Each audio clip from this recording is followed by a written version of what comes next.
Bismillahirrahmanirrahim. Assalamualaikum warahmatullahi wabarakatuh. Hidup itu bergantunglah kepada Allah, jangan pernah bergantung kepada selain Allah. Nabi sudah mengatakan jika mereka bergantung kepada manusia, siap-siap akan ada kekecewaan. Kalau mereka bergantung kepada Allah, insya Allah akan senang dan bahagia dunia sampai akhirat, insya. Coba kita lihat kehidupan itu kalau sandar sama manusia, ya Allah, senang kagak melarat. Ya, buat laki-laki banyakin sholat duhanya, yang istri dorong doa dari suaminya, apa, tahajud sama sholat duha. Kalau kita udah bergantung kepada Allah, insya Allah bahagia Pak, bahagia Ibu. Rezeki mah sedikit banyak, alhamdulillah. Tuh lihat, kalau kita kan sekarang banyak kurang apa banyak lebihnya, sampai mati juga kurang. Betul apa enggak? Betul apa enggak? Udah dandan cakep, Allah kasih lengkap, mata, hidung, bibir, jidat, mau lebar mau deket, kuping mau caplang mau kecil mau lebar, terserah. Allah udah kasih pas buat kita. Betul nggak? Coba lihat, bapak sama ibu tiap hari ngaca nggak? Ngaca nggak? Cocok nggak? Ibu ngaca, bapak ngaca, nama yang dikasih buat kita dari orang tua pas nggak sama muka kita? Pas nggak? Ayo jawab, ngepas nggak? Coba kalau saya diganti nama Asep, ngepas nggak? Tuh, sekarang kalau bapak yang nama Asep, hidung begini, mata begini, panggilannya Rifki, nyocok nggak? Allah udah ngasih kita tuh nyocok, nggak bakal kurang, demi Allah nggak bakal kurang. Kadang manusia itu sudah dikasih, syukur dong sama Allah. Kenapa? Ini loh hadiah dari Allah, bentuknya seperti ini nih. Ya, bentuknya udah seperti ini. Sekarang enggak, hidung lah dimancung-mancungin, dagu lah dipanjang-panjangin, mata lah disambung-sambung. Betul? Rahang lah dibedel. Tahu rahang? Nih. Dandan boleh, ngerapihin, ngerawat boleh, mau laki mau perempuan rawat wajahnya nggak apa-apa, tapi jangan dirubah dong. Berarti itu kan sudah menyalakan kodrat dari Allah. Udah begitu, udah cari gimana nyocoknya. Paham ya? Yang perempuan rambut dipanjang-panjangin, disambung-sambung, begitu dijambak copot, bagaimana, kan repot. Ya udah, syukur aja, udah alhamdulillah. Kalau semua kita bergantung kepada Allah, mau senang bukan main. Ada salah satu kisah, ada anak daripada Sayyidina Abdullah bin Umar bin Khattab radhiyallahu anhu wa radahuma. Beliau ini yang bernama Salim. Sayyidina Umar punya anak Abdullah punya anak namanya Salim radhiyallahu anhuma. Salim ini orangnya taat ibadah kepada Allah, ngikutin jejak kakeknya Sayyidina Umar bin Khattab radhiyallahu anhu waradahu. Tatkala beliau ada di dalam Ka'bah lagi salat minta sama Allah, lagi munajat zikir kepada Allah, khalifah berserta rombongan datang. Begitu khalifah dengan rombongan di saat itu datang, masuk ke dalam Ka'bah, kebayang Pak Bu, sholat di dalam Ka'bah, doanya ijabah langsung. Bukan di pinggiran Ka'bah, bukan di dalam masjid Mekkah Al-Mukarramah, bukan, tapi masuk ke dalam Ka'bah, doa di hadapan Allah. Tiba-tiba khalifah saat itu duduk, sampingnya dia ibadah, dia sholat, dia minta, dia munajat, ditungguin. Salim tunggu selesai. Begitu selesai, lagi lengah sedikit, ditanya sama khalifah, wahai Salim, ada nggak apa yang kau inginkan? Disuruh ditagih sama pemimpin saat itu, khalifah pemimpin saat itu. Kalau kita bilang mah kuwu, kita bilang mah presiden lah ya. Itu seorang khalifah ditanya mau apa, Ada hajat apa bilang kepadaku, katanya. Jawaban Salim, apa jawabannya? Engkau nggak malu wahai khalifah menanyakan kepadaku apa hajatku, sedangkan aku sedang di dalam rumah yang setiap kali apa yang aku minta diberikan oleh Allah. Ketampar nggak tuh khalifah? Ketampar, bukan main. Lah, minta seorang manusia ngasih sesuatu, nagih, dikasih, ditawarin, ditolak, sedangkan ini ada di dalam rumahnya Allah. Khalifah sadar, oh memang nggak pantas karena saya ngasihnya ada di dalam Ka'bah. Ya udah, tunggu Salim sampai keluar Ka'bah.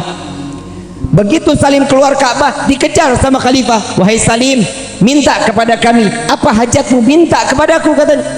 Ditanya lagi Mas Salim, ini urusan dunia, urusan akhirat. Urusan dunia dong, kalau akhirat mah saya nggak mungkin, katanya. Oh urusan dunia, maaf, urusan dunia aku minta kepada yang memiliki dunia, aku nggak pernah minta urusan dunia kepada yang pemilik dunia. Apalagi aku meminta kepadamu, makhluk hamba yang tidak memiliki dunia. Simak baik-baik pertanyaan ini, paham ya?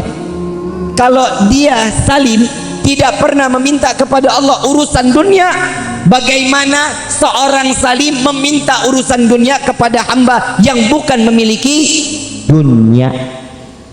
Dari kisah ini ambil kesimpulan, Salim tidak pernah meminta selain kepada Allah. Yang pantas untuk memberikan pertolongan hanya, maka setiap manusia jika bersandar kepada Allah, jaminan di dalam kehidupannya dunia wal Rabbana atina fid dunya hasanah wa fil akhirati wa qina adzab. Tuh Nabi juga udah ngajarin doanya. Semua kan tergantung bagaimana kita. Coba model kayak kita, Pak Kuwu datang mau hajat apa, dana desa udah turun belum? Soklah bagi dua. Salim mah kagak. Coba urusan dunia dia nggak pernah minta sama Allah. Coba kalau kita urusan dunia minta akhirat, pernah kita minta sama Allah? Woi, pernah minta urusan akhirat sama Allah? Kapan? Kalau lagi sakit, betul? Padahal Allah udah kasih tanda lewat Nabi Muhammad SAW. Setiap manusia jika bergantung kepada Allah, kematiannya pun aman. Kenapa? Udah dikasih tanda-tanda sama Allah lewat Nabi Muhammad. Gigi copot, tanda mati. Oi, yang ngompong. Gigi copot, tanda mati. Yang kedua, kulit ditarik, lama baliknya. Apa namanya tuh? Keriput. Peot, kempot, iyalah begitu. Itu tanda mati. Mulut nggak ada rasa, pahit. Bukan corona, bukan. Tanda mati. Pernah mulut pahit? Pernah ngerasain nggak enak mulutnya? Tanda mati. Hahaha. Orang dikawarin dikasih tahu tanda mati di sini mah pada senang, orang Garajati mah emang ahli sorga. Tapi bohong.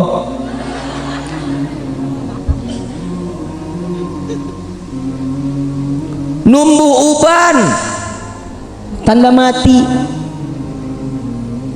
Lagi udah ubanan masih pakai legging aja lu. Ini Allah, lewat Allah, baik lewat Nabi Muhammad SAW. Ibu bapak yang dirahmati oleh Allah, apa sih yang kita harapin selain kehidupan senang dunia, senang akhirat? Dan jangan lupa, udahlah kalau kita urusan ibadah mah blow on, bener? Baca Quran kadang iya kadang kagak. Kalau lagi iya itu juga Ramadan juga minggu pertama, betul nggak? Satu juz nggak kelar satu minggu, bener? Tuh lihat. Tapi tolong diusahakan kita setiap hari lebih sering megang handphone apa megang Quran. Gak usah dijawab, dalam hati aja, padahal mah malu kalau dijawab, betul nggak? Sering baca WhatsApp apa sering baca Quran? Jangan dijawab dalam hati aja, kalau itu mah gue udah tahu. Betul? Yang nyelamatin kita WhatsApp apa Quran? Kenapa yang dibaca WhatsApp? Ini dunia udah mulai terbalik. Ibu bapak yang dirahmati oleh Allah, tolong sisain satu waktu aja, satu waktu sebentar, nggak sampai 1 jam juga nggak apa-apa. Ambil Quran, baca Quran. Bib, saya sibuk, nggak bisa sama sekali. Kalau udah kepepet banget, emang udah udah sibuk bukan main, nggak ada waktu sama sekali. Minimal auzubillahi minasyaitonirrajim, bismillahirrahmanirrahim, alif lam mim, sadaqallahul azim. Gak apa-apa, yang penting tahu bahwa kita ini seorang hamba, tugasnya cuma ibadah. Kita baca Quran tinggal baca, nggak harus ngafal kayak para sahabat Nabi Muhammad SAW. Ini nih masalah di dalam hidup kita, makanya rumah tangga kita tuh ancur-ancuran, rezeki kita kadang datang kadang kagak. Kenapa? Karena kita sudah lupa sama Allah, seakan-akan kita nggak butuh sandaran lagi kepada Allah. Ibu bapak yang dirahmati oleh Allah, 1 tambah 1 tetap hasilnya 2. Betul? Gak bakal pernah menjadi 3, 4, 5, 6, 10. Gak akan. Tetap 1 tambah 1 hasilnya 2. Sama, rezeki banyak dikit semua dari Allah. Gak akan. Kita kalau udah dikasih segini, alhamdulillah, syukur aja sudah. Sandarkan diri kepada Allah, syukur kepada Allah. Disitulah titel seseorang akan dititipkan iman dan dijaga oleh Allah sampai matinya. Amin ya rabbal. Salah kalau kita punya sandaran mah ke orang lain, sandar kepada manusia lain, ya naudzubillah min dzalik. Bu, Pak, ada satu kisah. Nih kita masalah rezeki saya bicara, boleh? Boleh ya? Nabi Sulaiman ngelihat semut. Tahu semut? Semut lagi gendong gandum, lagi gendong, lagi jalan ke pinggir sungai. Ini semut dilihatin sama Nabi Sulaiman. Ada katak, kodok, apa? Bangkong. Iyalah itu ya. Padahal kodok, bangkong mas sarua ya. Ya begitu modelnya. Ini semut masuk ke dalam mulut kodok. Gak lama setelah dimakan, semut ini masuk ke dalam mulut kodok, kodok nyemplung ke dalam sungai. Enggak lama keluar lagi. Begitu keluar, semut keluar dari mulutnya, jalan tanpa bawa gandum. Nabi Sulaiman tanya, semut, habis dari mana? Habis ketemu kodok. Gandumnya kemana? Udah dititipin buat cacing yang di dalam sungai. Atas perintah siapa? Allah memerintahkanku untuk membawa gandum sampai aku masuk ke dalam mulut kodok, masuk ke dalam sungai. Semut mana bisa berenang? Cara Allah, itulah wasilahnya Allah memberikan rezeki kita lewat siapa aja, dan itu targetnya betul sampai kemana target yang dituju oleh Allah. Amin ya insya. Tuh cacing, binatang yang ada di dalam sungai persis rezekinya dengan aturan Allah. Betul apa enggak? Masa kita kalah sih sama semut? Semut aja dapat perintah, begitu dapat perintah oleh Allah bawa gandumnya kepada cacing, tahu kodok udah siap, cacing tinggal makan. Masa kita manusia punya akal, punya hati, punya pikiran, punya perasaan, kita nggak bisa ngejalanin kehidupan kita hanya rezeki, hanya bergantung kepada Allah. Ada satu kisah lagi, semut diambil sama Nabi Allah Sulaiman. Ditanya, wahai semut, setahun makananmu seberapa banyak? Kata semut, 1 butir gandum untuk 1 tahun. 1 butir gandum untuk 1 tahun. Diambil semut ini, dimasukin ke toples, dikasih gandum 1 biji. Sampai 1 tahun dilihat itu gandum masih sisa setengah. Gandumnya sisa setengah. Begitu sisa setengah, Nabi Sulaiman tanya, wahai semut, Katanya ini gandum habis dalam waktu 1 tahun. Kok sekarang sudah 1 tahun masih ada setengah? Wahai Nabi Allah Sulaiman, jika aku di luar dari toples ini, pergantunganku kepada Allah, Allah memberikan rezekiku kepadaku banyak, tidak akan pernah terhingga. Tapi saat ini rezekiku tergantung daripadamu, aku sisakan setengah ini. Aku khawatir tahun yang akan datang engkau lupa memberikan rezeki kepadaku. Kata semut. Nabi Sulaiman minta ampun kepada Allah bahwasanya tidak ada rezeki yang paling luas untuk diberikan kepada setiap hamba kecuali Allah. Masa kita kalah sama semut? Semut aja sadar yang bagi rezeki siapa. Di dalam kitab Tauhid, di dalam hadits qudsi, Allah Subhanahu wa taala mengatakan, seberapa banyak hambaku dikumpulkan di tanah lapang dari zaman Nabi Allah Adam sampai akhir zaman, baik itu manusia, baik itu jin, baik itu binatang, semua meminta rezeki kepadaku, aku akan berikan sebagaimana aku celupkan jarum ke dasar lautan, lalu aku hempaskan kepada mereka, semua mendapatkan rata di dalam rezeki yang dia inginkan. Jadi salah kalau kita tergantung sama manusia. Allah Rabbul Alamin, semesta alam ini diciptakan oleh Allah, rezeki kita sudah diatur oleh Allah. Nih Sona, dari mulai lahir kekayaannya 14 triliun. Amin. Lu buat saudara aja nggak mau lu amin lu. 14 triliun dari mulai lahir sampai mati. Jadi malah didiemin. Sona, parah ya keluarga lu ya, jahat lu dia lu. 14 triliun sampai mati ya segitu, nggak bisa lebih. Mau dipaksa lebih nggak bisa. Ya tambahin 1 perak nggak bisa. Makanya hidup kudu syukur ini nih.